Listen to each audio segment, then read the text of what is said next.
12월 13일 수요일 하나님께서 주시는 말씀은 잠언 24장 1절부터 22절까지입니다.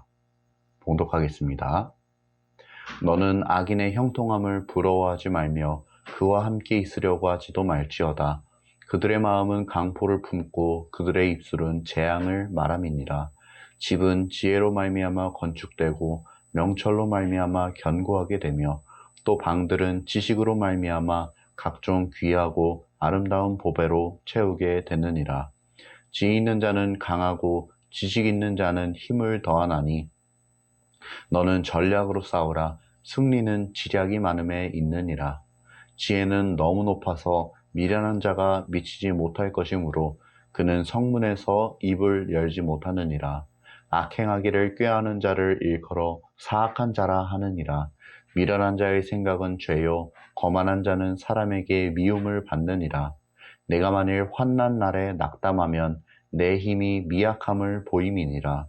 너는 사망으로 끌려가는 자를 건져주며 살육을 당하게 된 자를 구원하지 아니하려고 하지 말라. 내가 말하기를 나는 그것을 알지 못하였노라 할지라도 마음을 저울질하시는 이가 어찌 통찰하지 못하시겠으며 내 영혼을 지키시는 이가 어찌 알지 못하시겠느냐. 그가 각 사람의 행위대로 보응하시리라. 내 아들아, 꿀을 먹으라. 이것이 좋으니라. 송이꿀을 먹으라. 이것이 내 입에 다니라. 지혜가 내 영혼에게 이와 같은 줄을 알라. 이것을 얻으면 정령이 내 장래가 있겠고 내 소망이 끊어지지 아니하리라. 악한 자여, 의인의 집을 엿보지 말며 그가 쉬는 처소를 헐지 말지니라.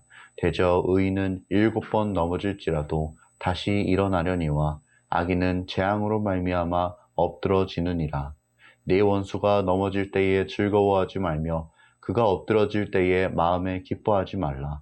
여호와께서 이것을 보시고 기뻐하지 아니하사 그의 진노를 그에게서 옮기실까 두려우니라. 너는 행악자들로 말미암아 분을 품지 말며 악인의 형통함을 부러워하지 말라. 대저 행악한 자는 장래가 없겠고 악인의 등불은 꺼지리라. 내 아들아, 여호와와 왕을 경외하고 반역자와 더불어 사귀지 말라. 대저 그들의 재앙은 속히 임하리니 그들의 멸망을 누가 알랴. 오늘 말씀은 악인의 운명과 지혜의 중요성 등의 주제를 다루고 있는 본문입니다. 먼저 1절에 보면 너는 악인의 형통함을 부러워하지 말며 그와 함께 있으려고 하지도 말라, 이러한 말씀이 나옵니다. 지혜자가 그들의 운명이 결국 어떻게 될지를 알고 있기 때문에 이러한 이야기를 하고 있는 것입니다. 2절에 보니 악인들의 마음은 강포를 품고 그들의 입술은 재앙을 말한다고 이야기합니다. 우리도 우리 주변에 이러한 악인들이 있다면 그들과 가까이 하는 것을 멈추어야 할 것입니다. 3절과 4절은 지혜의 중요성을 이야기하고 있습니다. 3절에서 집은 지혜로 말미암아 건축된다고 이야기하고 있는데 여기서 말하는 집은 우리의 삶을 이야기하는 것입니다. 우리의 삶은 지혜로 말미암아 건축되며 명철로 말미암아 견고하게 됩니다. 그리고 우리의 삶은 마치 보배와 같은 소중한 지식들로 채워져야 할 것입니다. 왜냐하면 지혜는 우리에게 힘을 더하여 주기 때문입니다. 6절에 보면 너는 전략으로 싸우라. 승리는 지략이 많음에 있느니라 라는 말씀이 나오지요. 예를 들어 우리가 밑 빠진 독에 물을 붓는다고 한번 생각해 보겠습니다. 독에 구멍이 나 있다면 아무리 물을 부어도 독을 채울 수 없을 것입니다. 이때 우리에게 필요한 것은 더 많은 물이나 더 커다란 바가지가 아닙니다. 구멍을 막는 지혜가 있어야 독을 채울 수 있는 것입니다. 그래서 말씀은 너는 전략으로 싸우라. 승리는 지략이 많음에 있느니라 라고 이야기하고 있습니다. 한편 7절에 보면 지혜가 미련한 자에게는 너무 높다는 표현이 나옵니다. 이것은 미련한 자에게 있어 지혜란 무척이나 얻기 힘들다는 것을 의미합니다. 또 미련한 자는 성문에서 입을 열지 못한다는 표현도 나오는데 이것은 미련한 자가 당하게 될 어려운 일을 의미하는 표현입니다. 고대 사회에서 성문은 중요한 재판이 열리는 곳이었는데 미련한 자는 그 재판의 자리에서 아무 말도 하지 못한 채 형벌에 처해진다는 것을 의미하고 있는 것입니다. 8절에는 어떤 사람이 사악한 사람인지에 관한 그런 말씀이 나옵니다. 악행하기를 꾀하는 자, 그 자가 바로 사악한 자라는 것입니다. 이것은 우리에게 악의 기준에 관해 이야기를 해줍니다.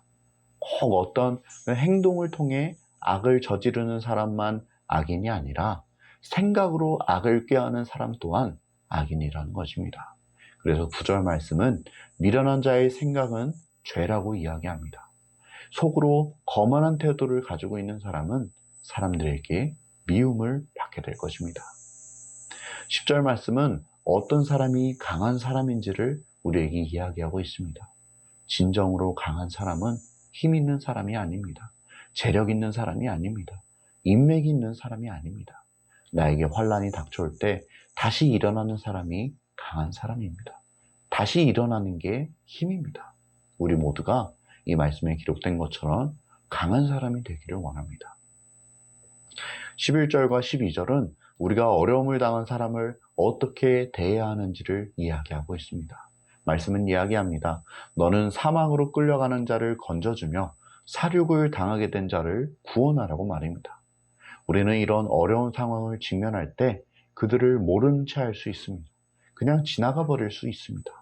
하지만 우리가 우리의 마음을 저울질하시는 우리의 영혼을 지키시는 분이 이 모든 것을 아십니다. 그리고 그분께서 각 사람의 행위대로 보응하십니다. 그래서 우리는 환난을 만난 사람을 모른 채 하지 말고 적극적으로 도와주어야 합니다. 13절 말씀은 지혜를 송이꿀에 비유하고 있습니다.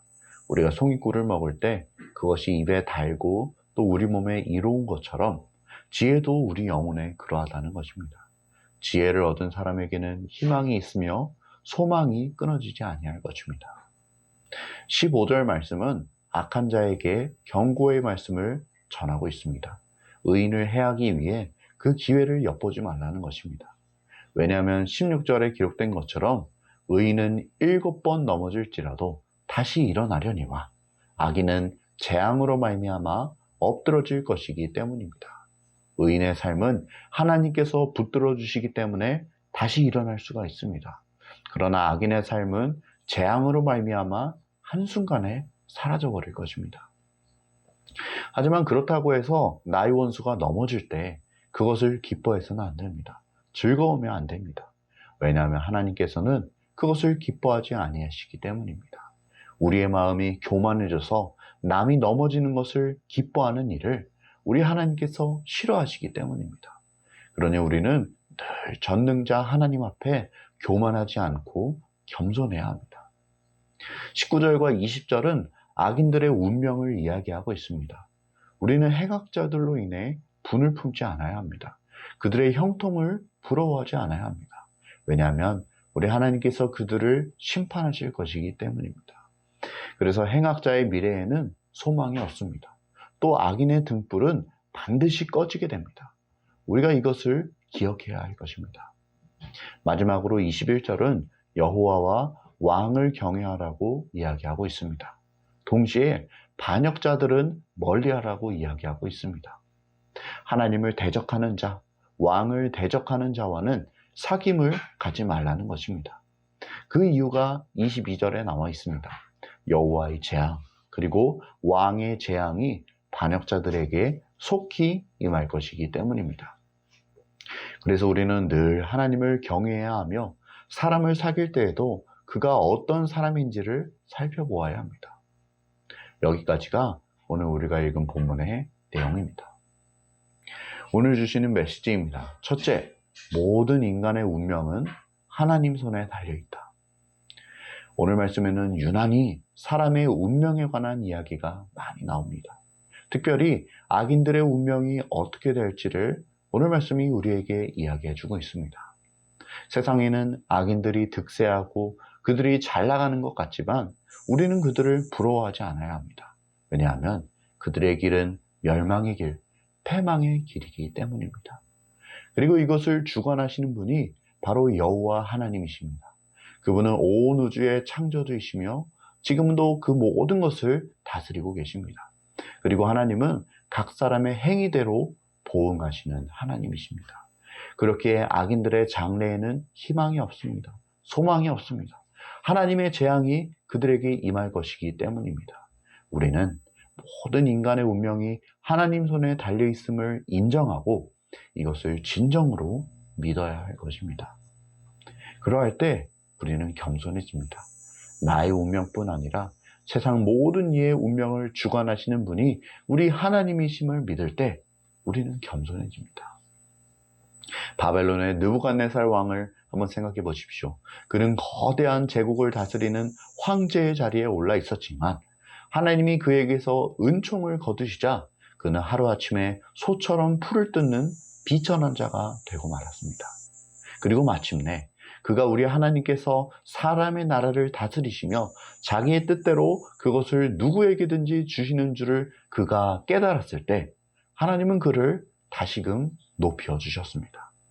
이 모든 일을 겪고 난 후 느부갓네살 왕은 하나님께 이러한 고백을 올려드리게 됩니다. 그러므로 지금 나 느부갓네살은 하늘의 왕을 찬양하며 칭송하며 경배하노니 그의 일이 다 진실하고 그의 행하심이 의로우심으로 교만하게 행하는 자를 그가 능히 낮추심이라. 우리는 악인의 형통함을 부러워하지 않아야 합니다. 그렇다고 그들의 넘어짐을 즐거워해서도 안 됩니다. 우리가 오직 이 말씀을 통해 깨달아야 하는 것은 사람을 세우시기도 또 엎드리기도 하시는 우리 주님 앞에 늘 겸손해야 한다는 것입니다. 마치 느부갓네살 왕이 그의 인생의 어려움을 통해 나의 인생의 주인이 하나님이심을 깨달은 것처럼 말입니다. 그래서 우리도 모든 인간의 운명이 하나님 손에 달려있음을 겸허히 인정하고 오직 그분 앞에서 겸손한 삶을 살아가야 할 것입니다. 둘째 주시는 메시지입니다. 하나님을 의뢰하는 자를 하나님이 일으켜 주신다. 오늘 본문 10절 말씀은 우리에게 환난 속에서 다시 일어나야 함을 이야기하고 있습니다. 낙담하여 그대로 주저앉아 있을 것이 아니라 그 자리에서 다시 일어나야 한다는 것입니다. 하지만 우리는 이 말씀을 보며 이러한 생각이 들 수가 있습니다. 대체 우리에게 그러한 힘이 어디에 있냐는 것입니다. 우리가 우리 자신을 볼 때 우리에게는 그러한 힘이 남아있지를 않기 때문입니다. 맞습니다. 당연한 말입니다. 우리에게는 그러한 능력이 존재하지 않습니다. 그래서 우리는 하나님을 바라보아야 합니다. 우리가 환난의 자리에서 일어날 수 있는 힘은 오직 우리 하나님만이 주실 수 있는 것이기 때문입니다. 오늘 말씀 16절은 우리에게 이렇게 이야기를 합니다. 대저 의인은 7번 넘어질지라도 다시 일어나려니와. 힘들고 어려울 때 여호와를 의뢰하는 자, 오직 그분의 도우심만을 사모하는 자를 우리 하나님께서 다시 일으켜 주신다는 것입니다. 여호와를 의뢰하는 자를 여호와께서 일으켜 주신다는 말씀은 오늘 본문만이 아니라 성경 곳곳에서 살펴볼 수가 있습니다. 시편 37편 24절 그는 넘어지나 아주 엎드러지지 아니함은 여호와께서 그의 손으로 붙드심이로다. 욥기 5장 18절 19절 하나님은 아프게 하시다가 싸매시며 상하게 하시다가 그의 손으로 고치시나니 6가지 환난에서 너를 구원하시며 7가지 환난이라도 그 재앙이 내게 미치지 않게 하시며 예레미야 17장 7절과 8절 그러나 무릇 여호와를 의지하며 여호와를 의뢰하는 그 사람은 복을 받을 것이라. 그는 물가에 심어진 나무가 그 뿌리를 강변에 뻗치고 더위가 올지라도 두려워하지 아니하며 그 잎이 청청하며 가무는 해에도 걱정이 없고 결실이 그치지 아니함 같으리라. 의인은 의로운 행동을 많이 하는 사람이 아닙니다. 그렇다면 어떤 사람이 의인이냐? 나의 인생의 주님이 하나님이심을 인정하며 겸손하게 우리의 모든 것을 그분께 맡기는 자가 의인입니다. 세상의 것을 바라보고 세상의 것을 의지하는 것이 아니라 오직 하나님만을 의뢰하는 자가 의인이며 우리 하나님은 그러한 자를 붙들어 주신다는 것입니다. 우리가 7번 넘어진다 하여도 하나님은 우리를 8번 일으켜 주십니다. 우리 안에는 우리 스스로 일어날 힘이 존재하지 않지만 하나님이 우리를 붙들어 주실 때에 우리는 다시 일어날 수가 있습니다. 그래서 우리가 늘 하나님 앞에 겸손했으면 좋겠습니다. 오직 그분 한 분만을 의지했으면 좋겠습니다. 그리하여 우리 모두가 우리 하나님께서 베푸시는 놀라운 구원의 역사를 경험했으면 좋겠습니다. 우리의 삶이 그러한 삶이 될 수 있기를 간절히 소원합니다. 함께 기도하겠습니다. 사랑의 주님, 오늘 우리에게 귀한 음성, 소중한 음성 들려주시니 참으로 감사합니다. 오늘 우리가 이 말씀을 통해 깨달음을 얻기 원합니다. 모든 것이 하나님 손에 달려있음을 겸허하게 인정하고 주님 앞에 겸손하기를 원합니다. 오직 하나님만을 의뢰하기를 원합니다. 그때 우리 주님께서 우리의 삶을 주관하시며 우리를 다시금 일으켜 주실 줄 믿습니다. 우리가 오늘 하루도 그런 삶을 살아가기를 원하오니 온전히 주님을 바라볼 때에 주께서 베푸시는 놀라운 구원의 역사를 우리가 경험할 수 있게 은총을 더하여 주시옵소서. 모든 것을 주님께 맡겨드리오며 예수님의 이름으로 기도드립니다. 아멘.